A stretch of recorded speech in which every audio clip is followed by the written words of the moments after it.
अब देखें आजकल ये जो तहरीक इंसाफ के जो ट्रोल्स हैं सोशल मीडिया पे, वो क्या कर रहे हैं, आप देखें ज़रा कि वो जस्टिस काजी फाइसा को कह रहे हैं ये इस्टेब्लिशमेंट का एजेंट है, उस पर ये इल्ज़ाम लगा रहे हैं। जी जी जी।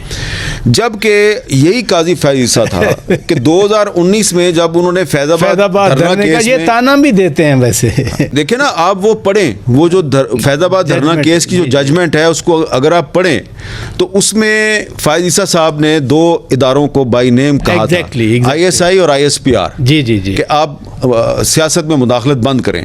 ठीक है, तो उस पर आपको याद है कि जनरल कमर जवेद बाजवा साहब बड़े नाराज़ हुए, और जो बात मैं अब आपसे करने लगा हूँ ये इसके गवाह हैं कि मुझे कहा जनरल कमर जवेद बाजवा साहब ने कि ये काजी फाइसा ठीक जज नहीं है, इसके ख़िलाफ़ रेफरेंस आना चाहिए।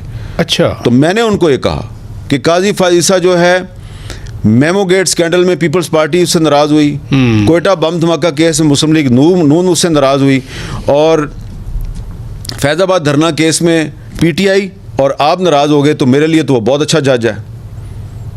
तो उसके बाद मैंने फिर एक कॉलम लिखा, जंग अखबार में शाया हुआ कि काजी फाइसा के खिलाफ साजिश शुरू हो गई। अब इसका भी एक गवाह है। मुझे ने कहा कि यार मैं पागल हूँ, मुझे चेयरमैन तहरीक इंसाफ ने कहा जी जी, यार मैं पागल हूँ कि मैं जनाब फाइसा के ख़िलाफ़ रेफरेंस फाइल करूँगा, तो मेरे पास इतना टाइम नहीं है। मैंने कहा तो डन, पक्की बात है, आप कोई रेफरेंस फाइल नहीं करेगा। दर बिल्कुल नहीं कर रहा।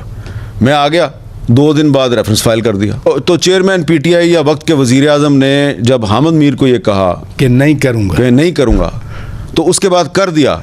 तो मैं तो नहीं ना जानता फ़रोग नसीम को, मेरी तो फ़रोग नसीम से बात नहीं हुई थी। मेरी तो पहले बात हुई थी जनरल बाजवा से, और फिर वज़ीर आज़म से बात हुई थी, और जनरल बाजवा ने कुछ और कहा, वज़ीर आज़म ने कुछ और कहा। फिर बाद में वज़ीर आज़म और बाजवा साहब एक पेज पे आ गए, दोनों का सुर मिल गया आपस में, और वो सुर जब मिला और वो राग की सूरत इख्तियार की, तो उसमें से एक नाहली का रेफरेंस निकला। वो हैरत इसलिए हुई कि उसमें अब मेरे भी जो फ़ोन में कुछ मैसेजेस हैं, प्राइवेट मैसेज होते हैं ना, तो चेयरमैन PTI की अगर किसी के साथ कोई कन्वर्सेशन थी तो उस बंदे ने वो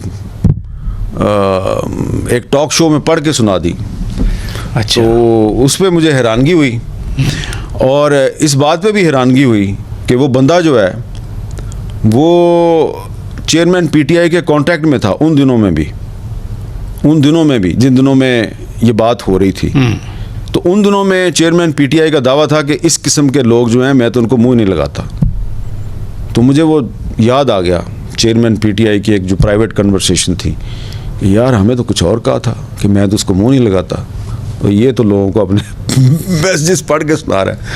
तो जो चेयरमैन PTI ने किया वो भी गलत किया, जो उन साहब ने पढ़ के सुनाया वो भी गलत किया। मैं कलेक्टिवली, ये सिर्फ एक फर्द की बात नहीं है, ऐसे ही ना, हैरत इस बात पे हो रही है। हमारी पूरी सोसाइटी जो है वो बहुत गिर चुकी है, और इसीलिए मैं ये कहने पे मजबूर हूँ कि जैसी कौम है वैसे ही इस कौम के लीडर हैं, और जिस किस्म के लीडर है वो आपके सामने है।